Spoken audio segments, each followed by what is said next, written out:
श्रीहरिं परमानन्दम् उपदेष्टारमीश्वरं व्यापकं सर्वलोकानां कारणं तं नमाम्यहम्.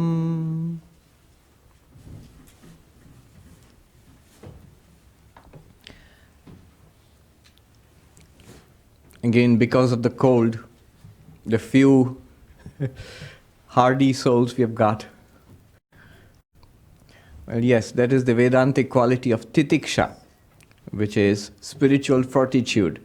I'll put up with heat and cold and physical illness, problems that the world throws at me, and pursue, in spite of all of that, pursue spiritual knowledge.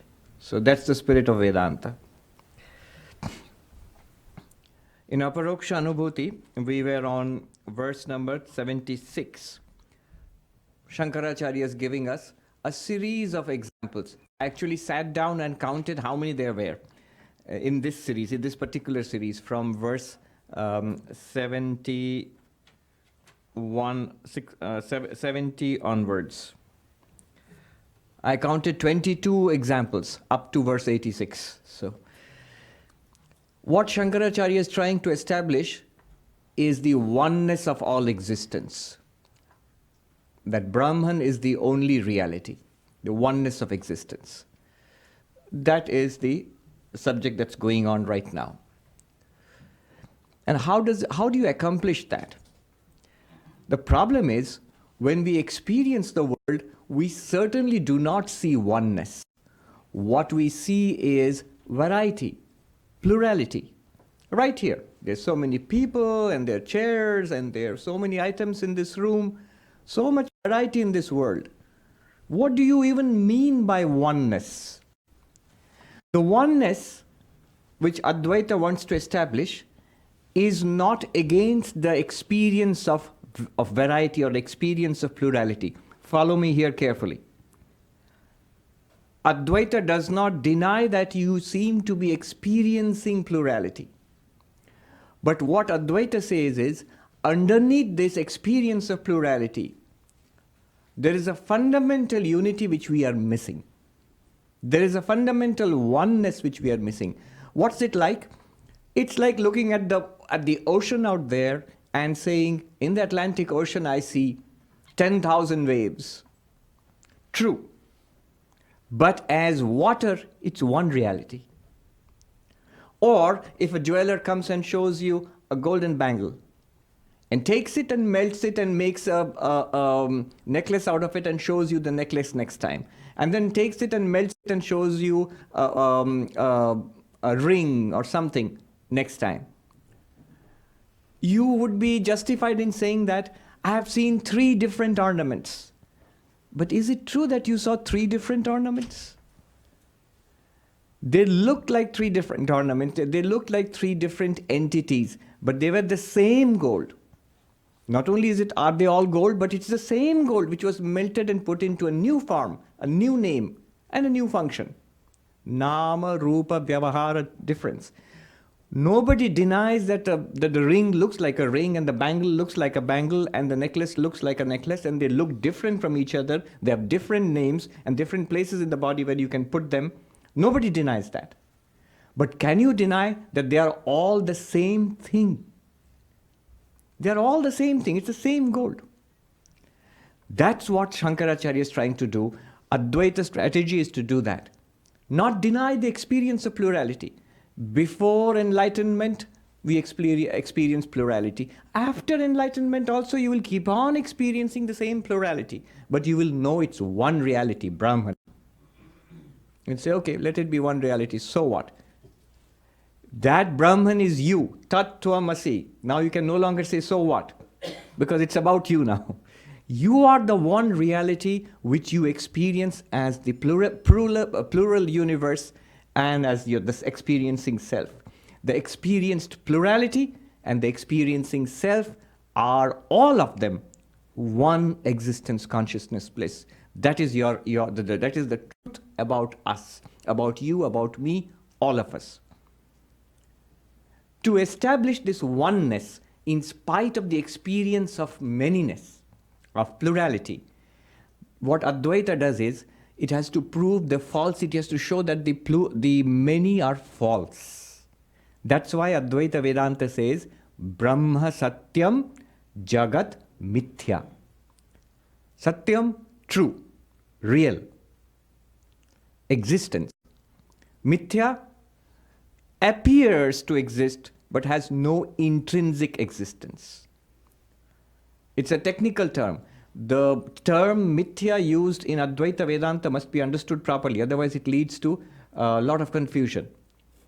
That which has no existence of its own, apart from Brahman, that is mithya. An example, of course, I've given so many examples, Shankaracharya gives many more examples. The pot which has no existence apart from the clay. So compared to the clay, the pot is mithya. Compared to the gold, the golden bangle is mithya. We are not denying that there is a bangle. But what we are saying is the reality of the bangle is the reality of the gold. The name and the form and the function, they all are there. You can see them, you can experience them, you can use them also. Nama, Rupa, Vyavahara. Name, form, and transactional utility or utility. All of them are there, will continue, but they all depend on the substance gold, on the substance clay. And in this world of experience, in the universe, all of it depends on the reality Brahman, which is you. That must not be lost sight of. The real you is this Brahman, existence, consciousness, bliss. So that's the approach. All of this is Brahman. But now what's the problem? The problem is that we identify ourselves, the Brahman which we are, the entire universe, everything is actually us, you. But our problem is we identify ourselves with a particular part of our experience, the whole field of your experience. Right now, for example, here is the whole field of your experience. This room and so many people, and the body and the thoughts inside the mind. All of this is your field of experience. But what are we doing? We say this field of experience is clearly divided into two. Into two. I and this. Subject and object. And we identify the subject, the I, the self, with one body. In this entirety of the universe which is presented to you at once, you pick one body, that is, you call this is my body. This is who I am. One body, one mind, and that this body, mind, I am, the rest is not me. This is the I and the rest is the other. This is error. According to Advaita Vedanta, this is error. This is due to ignorance. It's like in our dreams, we see so many people and so many events happen, but we identify ourselves with my own body and mind in that dream. I don't know it's a dream, body and mind. After waking up, I understand that. But in the dream, when I recall the dream, I recall clearly that I saw so many people, but there was one body and mind which I thought, it's me. When I wake up, I realize, first of all, it's all false, it's a dream. And second, all that I saw, I don't deny I saw the dream. I saw the dream, and everything that I saw, including that body mind which I thought was myself, all of it was, in a sense, was myself. What Advaita is saying is not that, not the body, not the mind. It's not that really. The ultimate truth that Advaita wants to say is, I am all of this. The error is in thinking I am only one part of it. It's as good, it's equally true to say I am all of this or I am none of this. It's equally true to say the gold is the bangle, the necklace and the ring. Or you can say the gold is actually not a bangle, not a necklace, or not a ring. Both are true, right? It's true to say that the rope is the snake, the false snake which we see in the rope. That snake is nothing other than the rope. Or it's also true to say the rope is not a snake. Both are true to say, but you have to understand in what sense. That's why Shankaracharya will give us a series of examples. The real problem is identification with this one body-mind complex. And the examples Shankaracharya is giving here are all targeted at this particular problem, that I identify myself with a particular body-mind complex. So Shankaracharya is giving us a series of examples to show, because of my not knowing Brahman, because that I do not realize that I am Brahman, what do? I think I am this body-mind. And all the examples are targeted at that. Remember, these are examples. These are not arguments. Somebody said, you've given an example. You have not proved anything. True, Shankaracharya is not trying to prove anything by argument here. In Advaita, it's not like a set of arguments step by step and then you will arrive at the result. You cannot do that. The highest truth that you are Brahman is actually not as, like somebody sat down in a armchair and thought it out, or on a asana as a rishi and thought out step by step that I am Brahman. Not like that. Rather, these truths were revealed in the deepest meditation to the rishis, and then once it had been grasped, now they are giving us arguments and techniques. They are more or less like there's somebody on the roof and that person lets down rope ladders to us so that we can climb up. Already the person is at the roof. The truth has already been found out. Many people have reached it. Many have reached it, and we can also reach it. The goal is to reach that. And all of these arguments, the reasoning is there, a lot of reasoning. Advaita is full of reasoning. But remember, the ultimate result is not arrived at through reasoning. It's been arrived at through what you might call an intuitive grasp. You must first get it. Then all the reasoning will make sense. In order to get it, the reasoning also will help. And these examples are just examples. They are not trying to prove anything. Rather, they are giving you that rope ladder is being let down. Try to understand the example and then apply it to yourself and see if you can get it. This is the point. Let's do one or two examples. I'll have more to say about it. Verse number 77. If you remember verse number 76, how that nice example of when you go in a boat, suddenly sometimes the shore, the opposite shore, and the buildings and the trees and all of that, they seem to start moving. It's an illusion, an optical illusion caused by the movement of the boat. Similarly, the actions of the body and mind are superimposed upon the changeless self. I, as pure consciousness, I do not do anything, but I am deluded because of my identification with the body and mind. So when work is done with the body, or you think something, you say something, you think, I am doing it, I am thinking this, I am saying it. Next, 77. Pitatvam hi yatha shubhre, Pitatvam hi yatha shubhre, doshad bhavati kasyachit, doshad bhavati kasyachit, tadvad atmani dehatvam, tadvad atmani dehatvam, pasyatyajnana yogata, pasyatyajnana yogata. Because of ignorance. Ajnana yoga means connection with ignorance, because of the presence of ignorance. Ignorance of what? Ignorance of not knowing the true self, not knowing who I am or what I am. What happens? I think that I am the body. And what's the example given here? Where a white substance or a colorless substance is suddenly seen to be yellow. It is said that people who have jaundice because of the accumulation of pigment, bilirubin,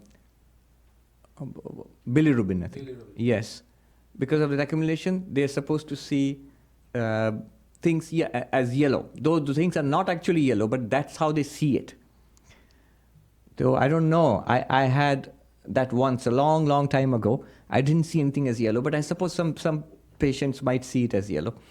Anyhow, let's take it for the sake of the example that if somebody gets jaundice and the person can see things as yellow, though there is no yellowness there in the object. It's something that the patient is superimposing on the object and saying, that looks yellow, though it's not yellow. In the same way, the body which appears in consciousness, I say, I superimpose myself, the consciousness, upon the body, and I say, this is me. What are you? This. What is this? Me. I. It's I. And it seems so natural to me.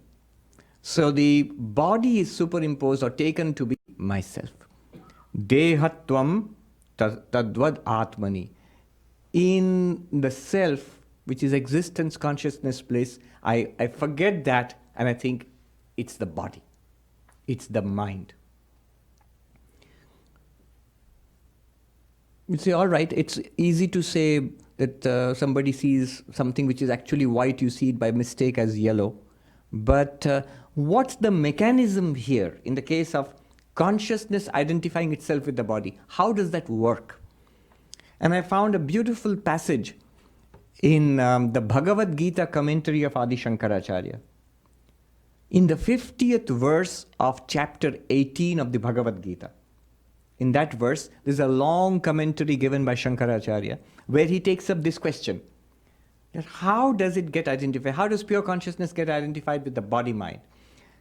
Shankaracharya says, there's nothing impossible about this.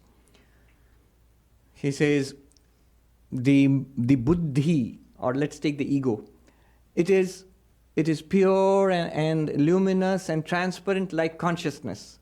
And it shines in consciousness. He uses the word buddhi. The intellect shines in this consciousness as transparently, as luminously, as purely as consciousness itself. And so you immediately get the feeling, I am this buddhi, this intellect. And the intellect shining next shines upon the mind, thoughts, emotions. And the intellect shining with the light of consciousness, identified with consciousness, now shines upon the mind and gets identified with the mind. And the consciousness, intellect, mind together. Now it's consciousness plus intellect plus mind. Instead of saying plus, I'd better say consciousness limited by intellect, limited by the mind. Now it shines upon the sensory system. Sight, touch, smell, taste. And it gets identified with the sensory system. And next, the senses reveal the body, the presence of the body. All this happens in a flash. Reveal the presence of the body. And the consciousness limited by the buddhi, intellect, limited by the mind, limited by the sensory system, now gets limited further by the body. And we say, I am this. I am this body-mind system.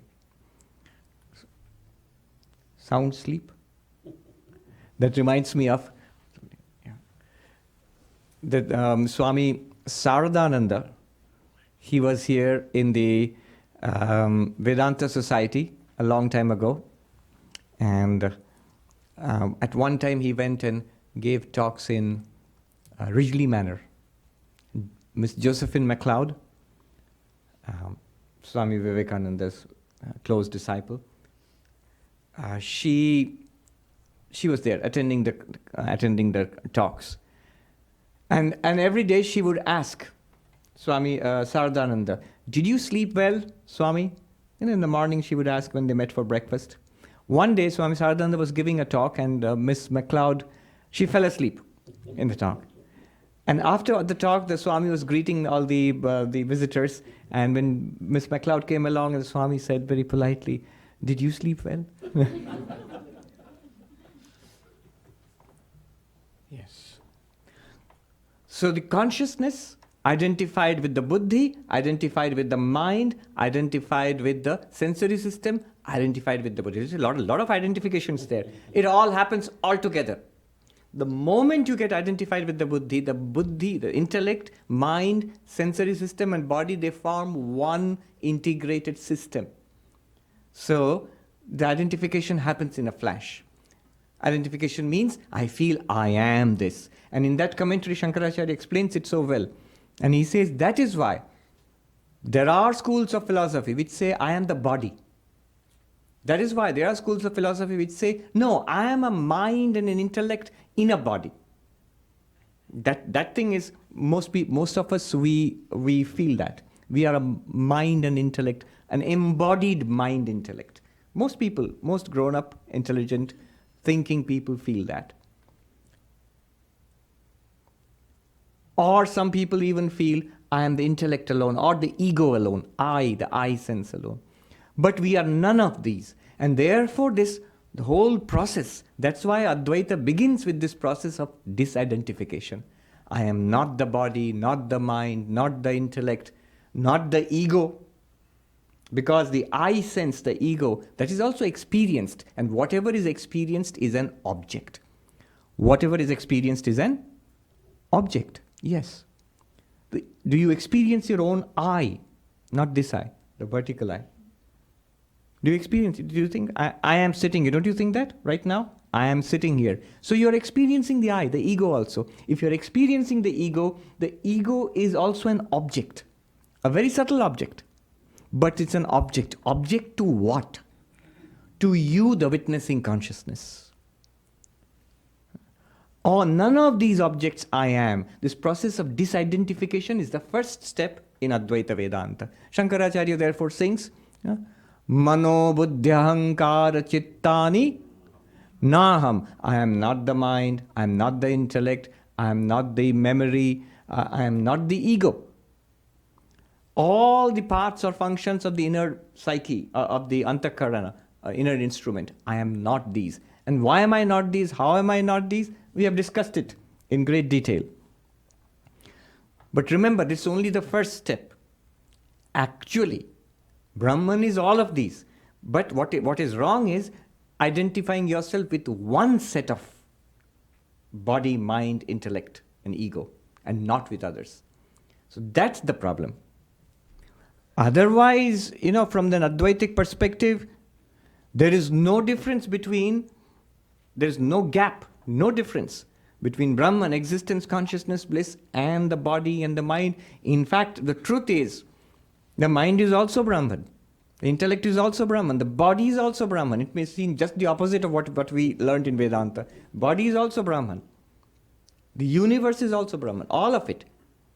None of it exists without Brahman. It's like saying all the ornaments, golden ornaments, are gold. The jar is also clay, and the earthen jar is also clay, and the pot is also clay. The error consists in thinking somebody says that the pot alone is clay. The jar is not clay. Then you will think that the person doesn't understand what clay is. Somehow thinks that the pot alone is clay. Otherwise, there's no distinction between Brahman and the universe. Shankaracharya, in one of his commentaries, he says, our experience of the world is one continuous experience of Brahman. Imagine the beauty of that you are continuously, helplessly experiencing God. How can you not experience God? I know I have contributed a lot to this idea that Advaita means separating Brahman from everything else. I've sort of become identified again with Drigdrishya Viveka. I have taught that so many times and said that so many times that the seer and the seen are different. But remember, now we know that's only the first step in Advaita Vedanta. The drashta, the seer, the experiencer is different from the seen or the experienced. I'll ask you a question. Think about it. Quite a startling, simple question, but a startling question. Where is the line of demarcation between drashta and drishya? What is the line of demarcation? If I'm saying that the seer and the seen are different, there must be a boundary. On this side, the seer, on that side, the seen. I'm asking a very, very interesting question. Swami Brahmananda said this. He asked this question. He said, all is consciousness. Then somebody said, how can this table and chair and all of this be consciousness? And then he asked this question. He didn't give the answer. He asked the question, can you show me the line of demarcation between consciousness and the not conscious? Between consciousness and its object, can you show me the line of demarcation? I'm asking you, Seer and seen. Right now, there you are sitting. You are the experiencer right now. And what are you experiencing? You are experiencing all of this. You are seeing me and seeing all of this. You are hearing the sound of my voice. You are feeling the existence of your own body, sitting on the chair. All of this you are seeing. So they are all seen. Which is the seer? Where? And you are the seer. But where is the demarcation? There is no demarcation. There should be. If they are different, if two things are different, there's a demarcation. Here is a clock and here is a lectern. I'm putting the clock on the lectern. They are two different things. There's a body, clear borderline. On this side is the clock, on that, below that is the lectern.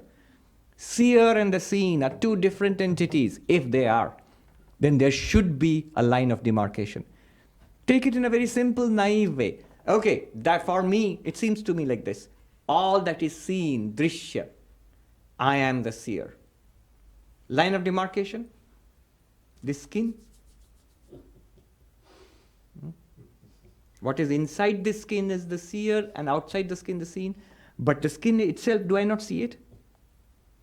And what is inside the skin, I can feel its existence, and a doctor can cut it open or scan it and show me also. That also becomes the seen. It's an object.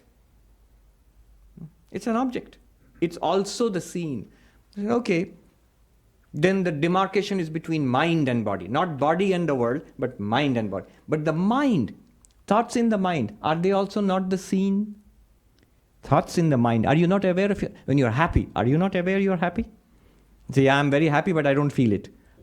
How strange that sounds. You feel it. If you are happy, you feel it. If you're unhappy, you feel it. If you understand, you know that you understood. If you do not understand something, you know that you can't understand. You're confused. So the contents of our mind and intellect are also seen. The demarcation between the seer and the seen seems to be retreating faster and faster, disappearing. Where? If you search, you will never find any demarcation between the seer and the seen. I didn't let you onto this before because otherwise I wouldn't have gotten off the ground. People are fascinated. The seer and the seen are different. Drashta and drishya are different. If I had this little question, if somebody had asked me at that time, I would have been in trouble. If they're different, where is the line of difference? The conscious and the not conscious, Swami Brahmananda asks, where is the line of difference? Seer and seen, where is the line of difference? There is a line of difference, but you'll never guess what it is. Ignorance? Yes, who said that? All right, full marks to him. The difference between seer and seen, remarkable. The difference between seer and seen is ajnana, ignorance. Only because of my ignorance do I think that there is a difference between the seer and the seen. If the ignorance is removed, all of the seen, they become the seer. Seer and the seen are one reality. Within this one reality, Swami Vivekananda put it best. One alone exists. It appears as nature, soul. Drishya, drashta. But one alone exists. Very good. Ignorance. The only difference, the line of demarcation between seer and seen is not a physical line, not a mental line, not an intellectual line. It's ignorance. We think it's a different thing. It's not different. It's one reality.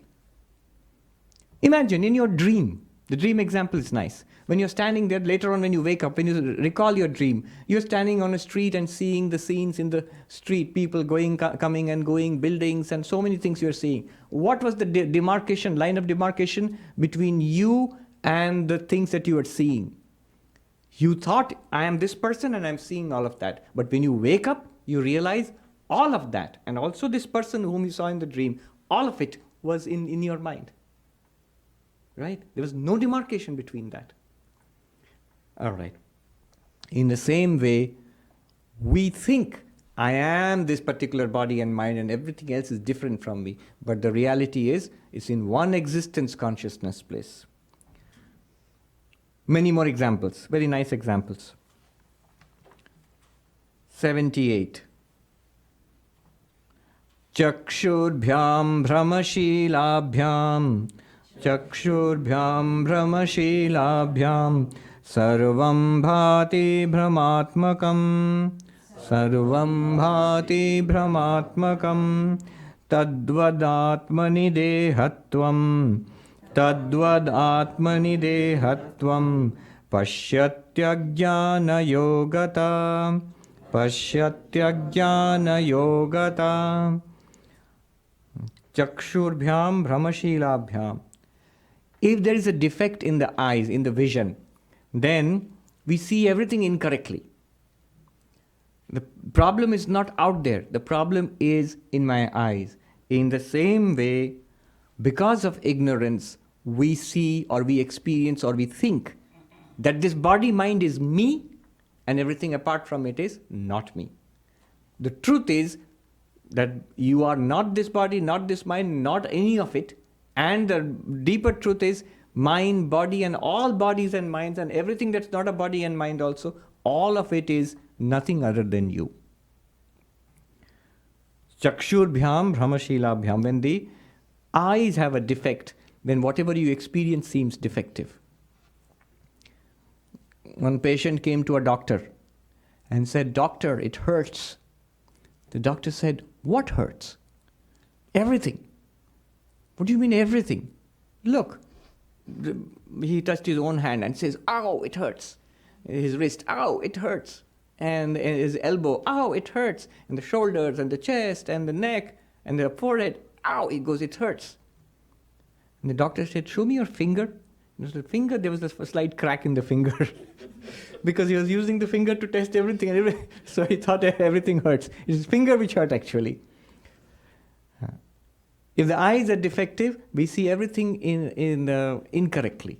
And in the same way, because of my ignorance, I am seeing this particular body and mind as me, but it's not me. 79.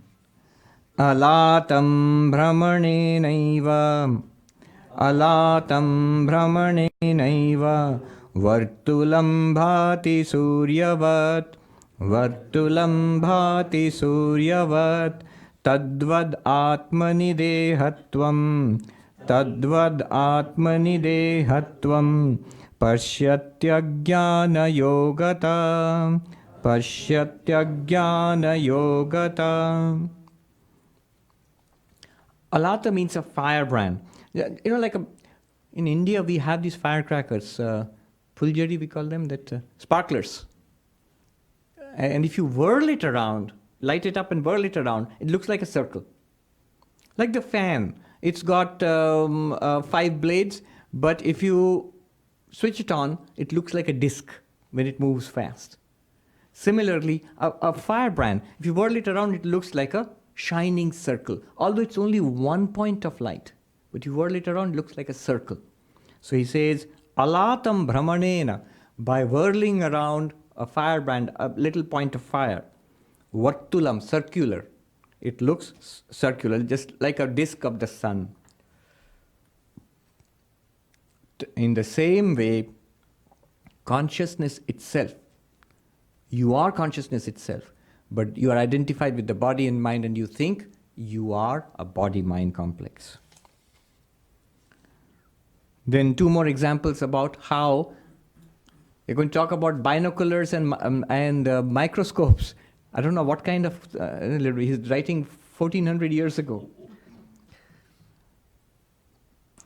Mahatve sarvavastunam Mahatve sarvavastunam Anutvam hyati durata Anutvam hyati durata Tadvad atmani dehatvam Tadvad atmani dehatvam Pashyatyagyana yogata Pashyatyagyana yogata. Mahatve, though things are very large, because of distance, they look tiny. A star looks tiny, a dot of light in the sky, but it's much bigger than the earth. Many of them are much bigger than our sun. So, because of great distance, huge things also look tiny. Similarly, though this body mind is not us, because of this ignorance, we think that we are this body mind. It's an optical illusion, and he's comparing it to the illusion of thinking that we are body mind. The next one talks about a lens, a microscope. Sukshmatve sarvabhavanam, Sukshmatve sarvabhavanam, Sthulatvam chopanetrata, Sthulatvam chopanetrata, Tadvad atmani dehatvam, Tadvad atmani dehatvam, Pasyatyajnana yogata, Pasyatyajnana yogata. Sukshmatve, something very fine, very subtle, can appear very large and very, very distinctly visible because of, he says, upanetra. Now, upanetra means a lens. So, 1400 years ago, Shankaracharya is writing about it, and just like that. It's not that it's latest, like the latest discovery or something. It's a common example he's using. So there's some kind of maybe crude lenses were available at that time. Who knows? A very subtle thing looks very much visible and large because of the presence of a lens. In the same way, the body mind, which is not me, because of ignorance, the lens of ignorance, it seems to be me. Then 82. Kacha bhumau jalatvam va, Kacha bhumau jalatvam va, Jalabhumau hi kachata, Jalabhumau hi kachata, Tadvad atmani dehatvam, Tadvad atmani dehatvam, Pasyatyajnana yogata, Pasyatyajnana yogata. A glass surface, it looks like, like water, calm surface of water without any ripples. It may look like glass, or glass may look like water, right? Or the opposite, Jalabhumau hi kachata, Jalabhumau hi kachata, which means the surface of water in a pond or a little pool, from a distance, if it is very clear and very still, it may look like glass. And sometimes I was seeing the lake in Central Park after a night of frost. It looks like glass.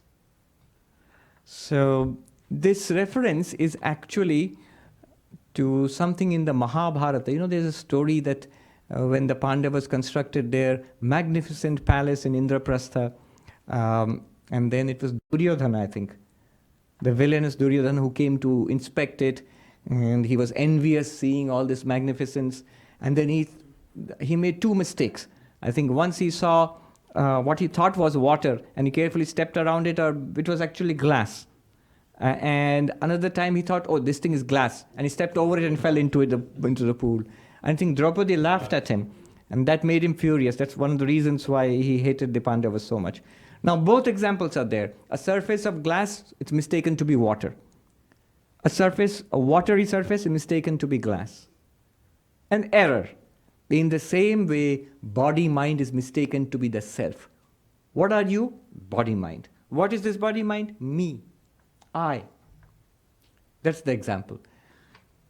I'm reminded of something I saw in Rajasthan, in a place called Lakshmangarh, where this gentleman was showing me his own creation. There was this water flowing over a marble surface, and he wanted to create the effect, a glassy effect. That means the water has to flow like a waterfall, but it has to flow so perfectly that there shouldn't be any ripple in it. So it will look from a distance like glass. And to get that effect, even the tiniest disturbance in the marble would set up a ripple. So he had to smash the marble and again put it together and smash it until he got it right. I don't know what amount of expense he must have gone to. So, and yeah, it did look like glass, though it's flowing water. Not even still water, flowing water. From the distance, it looks like a beam of glass. It's so smooth. Yeah, it's an optical illusion.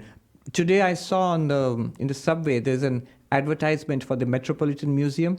It's called the Senses, Our Senses uh, Experience, an exhibition. It says we challenge you to see how far you can trust your senses. Several spaces apparently have been created. So just like an optical illusion can be created, or illusions created by other senses, in the same way, because of ignorance, we think this body-mind is us. To the enlightened person, this is not at all me, though the person can go on using this body-mind to transact with the rest of us. Then 83.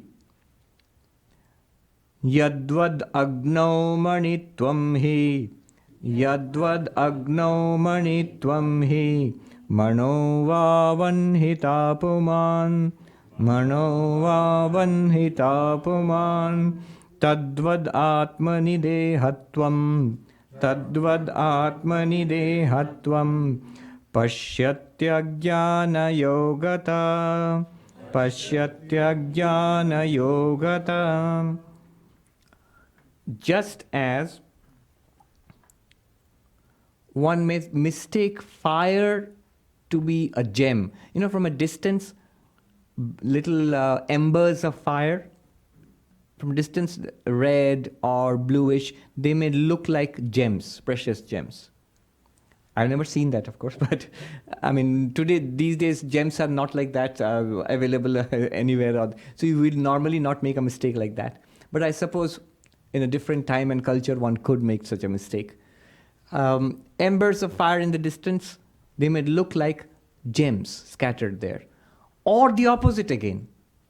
Gems scattered there, you might feel that there is fire there. Something is burning or glowing there. So he gives this example of mistaking fire to be gems, shining gems, or mistaking shining gems to be fire. In both cases, there is an error. In the same way, we mistake the body-mind complex to be us, though the body-mind complex appears in us, the consciousness. 84, another nice example. So many of these examples are common. We can see them in our lives, and it should remind us that we are not this body-mind complex. This is an example that Shankaracharya has given. I have read in the Aparoksha Anubhuti class. We make a mistake about this. In the same way, I'm making a big mistake, thinking I am the body-mind complex. 84. Abhreshu satsudha vatsu Abhreshu satsudha vatsu Somo dhavati bhati vai Somo dhavati bhati vai Tadvad atmani dehatvam Tadvad atmani dehatvam Pashyatyagyana yogata Pashyatyagyana yogata. Because of the presence of ignorance, Ajnana yoga. It's not Jnana yoga. You see, Swami, you're teaching a new type of yoga or something. No. It's because of the presence of ignorance, Ajnana yoga. We think that the Satchidananda, not aware of it at all, we think it's the body-mind. I am the body-mind. In the example here is very nice. At night, suppose it's a moonlit night, and there are these dark clouds. Abhra means rain-bearing clouds. And it's windy. And so the clouds are racing. What do you feel when the clouds pass over the moon? Don't you sometimes, we have all seen it. The moon is moving, and pretty fast. You feel the moon is moving very fast. Abhreshu satsudhavatsu. The clouds, the dark clouds in the sky are running, like dhavatsu means they are rushing along in the sky, blown by the wind. And it seems, suddenly you feel the moon is rushing. The moon is rushing through the sky, is moving fast through the sky.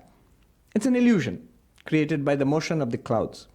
In the same way, we superimpose the body, mind, and its thoughts and doings and sayings all upon ourselves. I am this.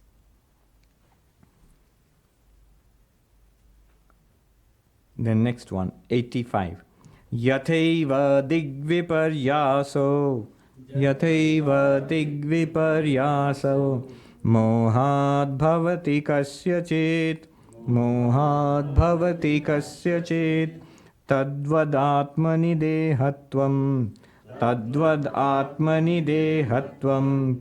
Pashyatyagyana yogata. Pashyatyagyana yogata. Because of the presence of ignorance, ignorance about what?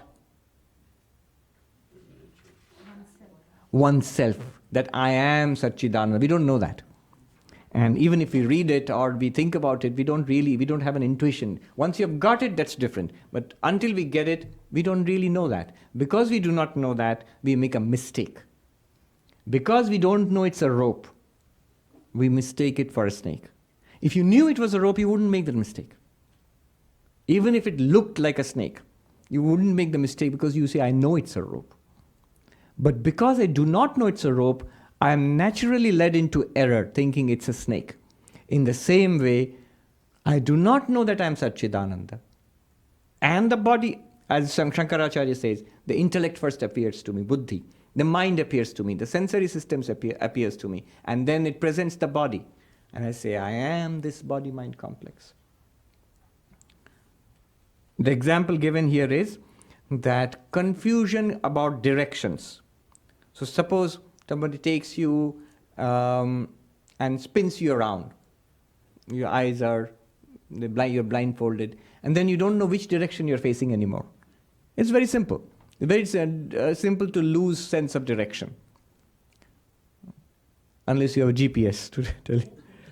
So it's very simple to lose a sense of direction. Sometimes the GPS does that. Take the first turn left and proceed north. But there is not.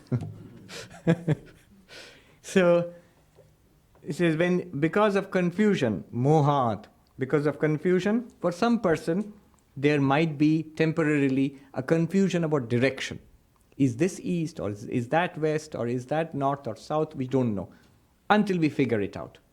In the same way, we are confused about what we are. 86. Another moon and water example, but this time the other way around.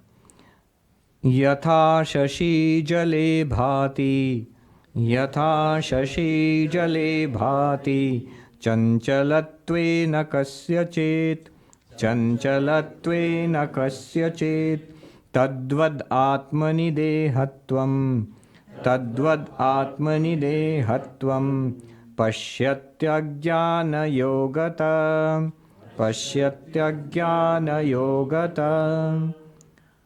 Yatha shashi, just like the moon reflected in the water. When the water ripples, when there are waves in the water, what happens to the moon?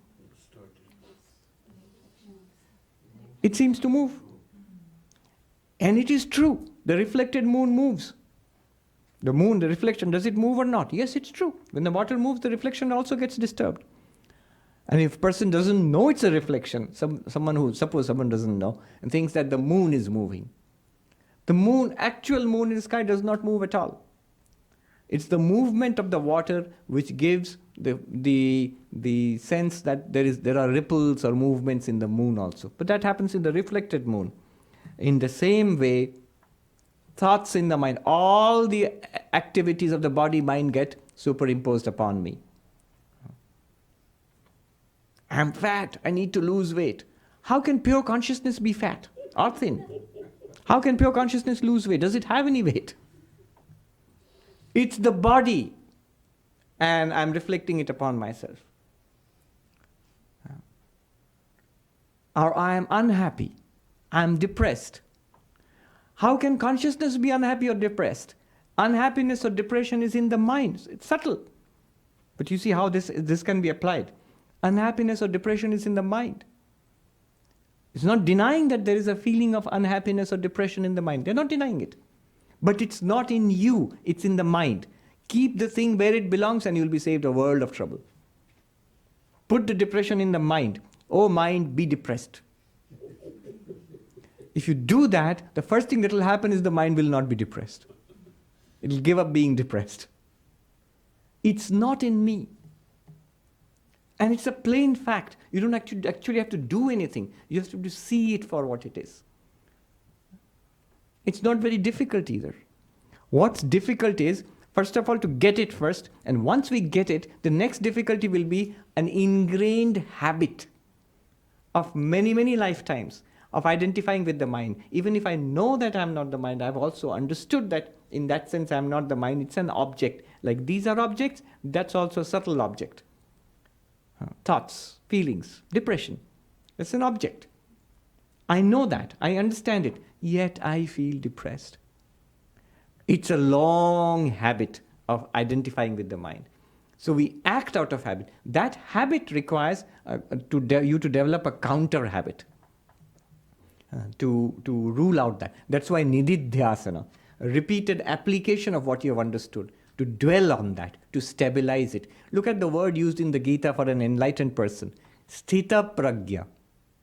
Stabilized wisdom. Not like I said, got it.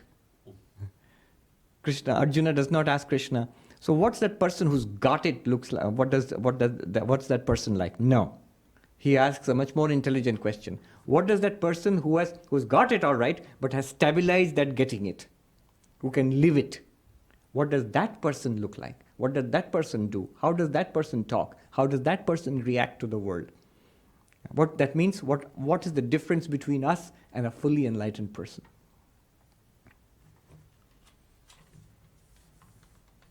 And then he ties it all up. See, in all these verses, from verse number 75 onwards, 75 to 86, 12 verses, this line has been repeated. Tadvadatmani dehatvam pashyatya jnana yogata. Again and again and again. Just like this, we take the body-mind to be the self.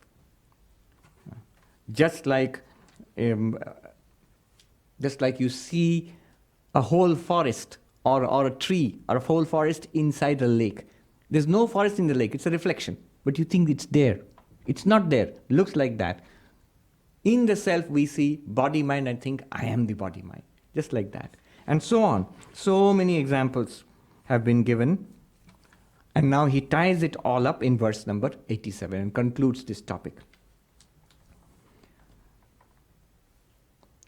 Evam atmanya vidyato, evam atmanya vidyato, dehadhyaso hi jayate, dehadhyaso hi jayate, saevatma parigyanat, saevatma parigyanat, liyate cha paratmani, liyate cha paratmani. Evam, in this way. In which way? In the way we have given so many examples of error. We are making an error, a fundamental error about ourselves. Why are we making this error? One word, ignorance. Avidyato. Because of avidya, ignorance. Ignorance of what? Ignorance of our real nature as Satchidananda. What happens because of that? Dehadhyaso jayate. The superimposition of the body-mind happens because of that. Ignorance of the rope. What happens of that? You don't know it's a rope, that's ignorance. And you think it's a snake, that's error. Ignorance leads to error. Ajnana or avidya leads to, the technical term in Advaita Vedanta is adhyasa, superimposition. Swami Vivekananda called it hypnotization. We have hypnotized ourselves, and all of Vedanta is dehypnotization.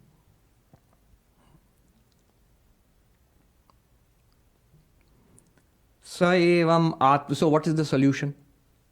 What's the solution then?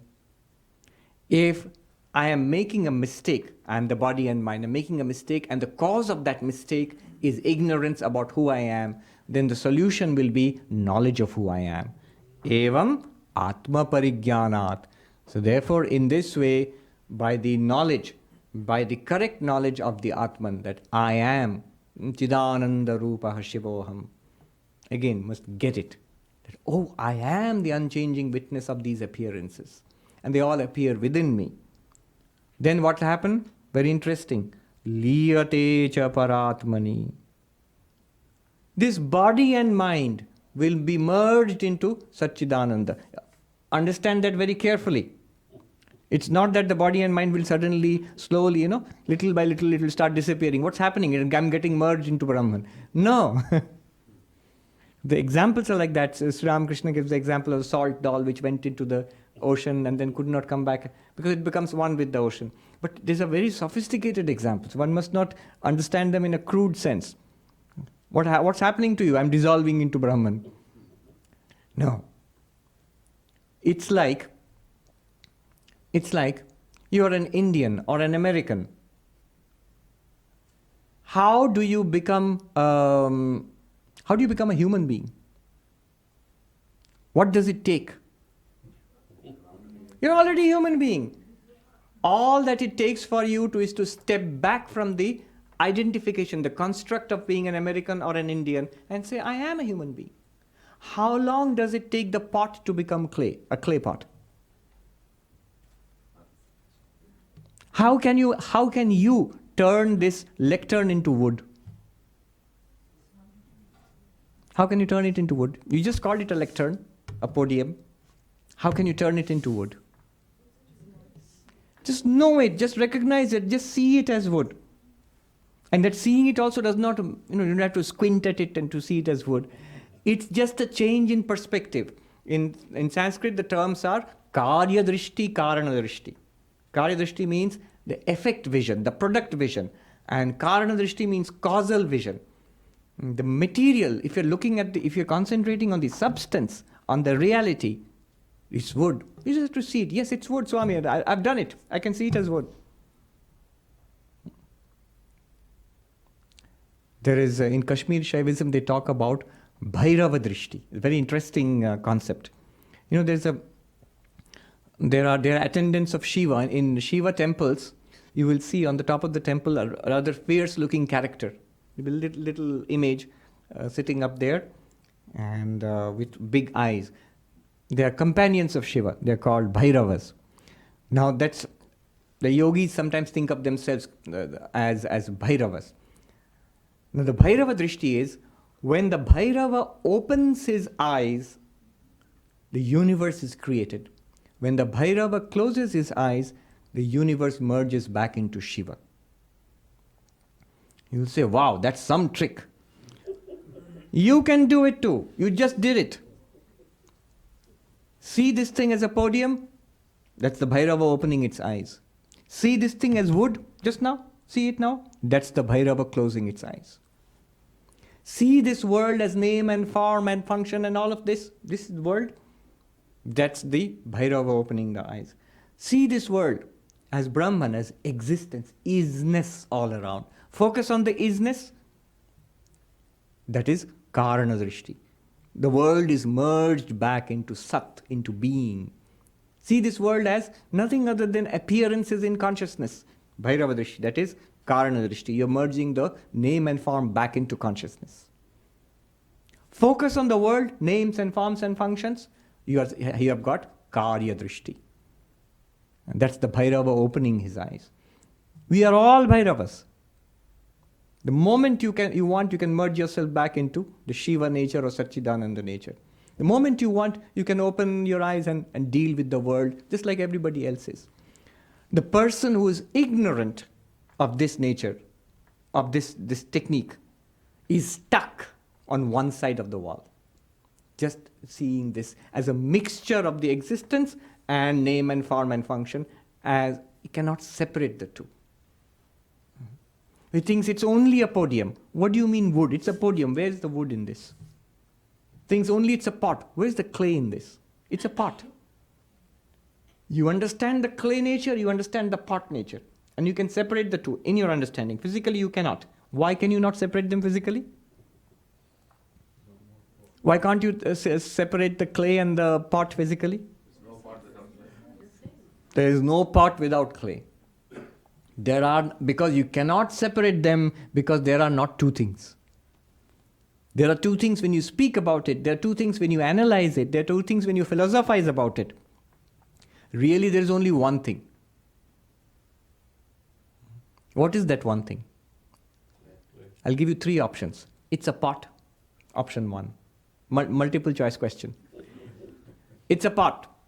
Second, it's a clay pot. Third, it's clay. Fourth, none of the above. What do you think? Pot, clay pot, and clay, and none of the above. As a Vedantin, you will say it's clay alone. Dispute that. Our temptation is to say, yeah, it's a clay pot, right? There are 2 terms, clay and pot, right? I'll show you why it's not a clay pot. There are 2 terms, clay and pot. Can you show me 2 things? You have used 2 words, clay, 1 word, pot, another word. Show me 2 things corresponding to 2 words. Here, there are 2 words. Clock. Don't worry, I've got my eyes on the clock. Clock. And there's another word, book. I can show you 2 things corresponding to the 2 words. Clock, here is an object. Book, here is an object. But when I say clay, pot, show me 2 things corresponding to the 2 words. You can't. Each time you will show only that same thing, and it's clay.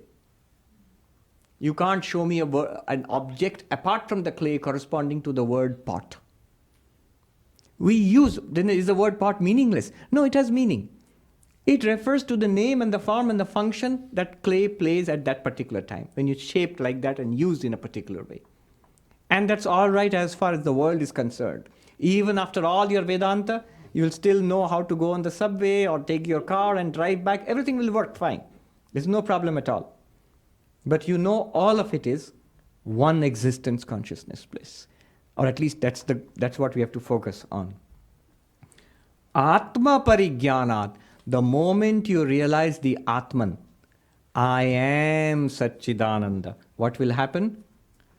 I thought I'm the body-mind. What will happen to the body and mind? That body and mind also will be recognized to be Satchidananda.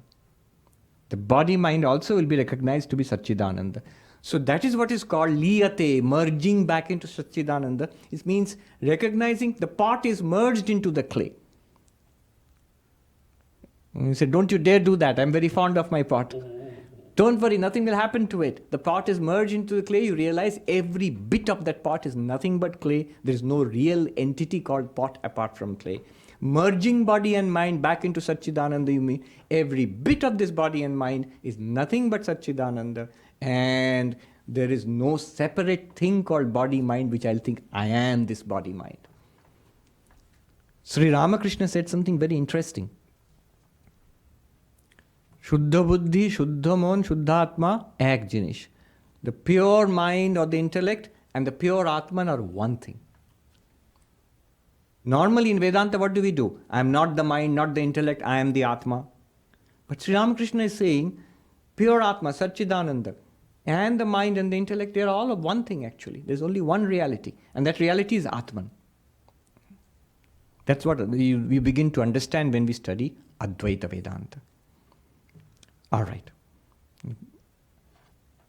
We have sort of completed one big section with a lot of examples. Shankaracharya has pointed out the fundamental oneness of the universe. And what is this fundamental oneness of the universe? It's you, the real you. Now we are coming to a climax in this book. First, a little detour.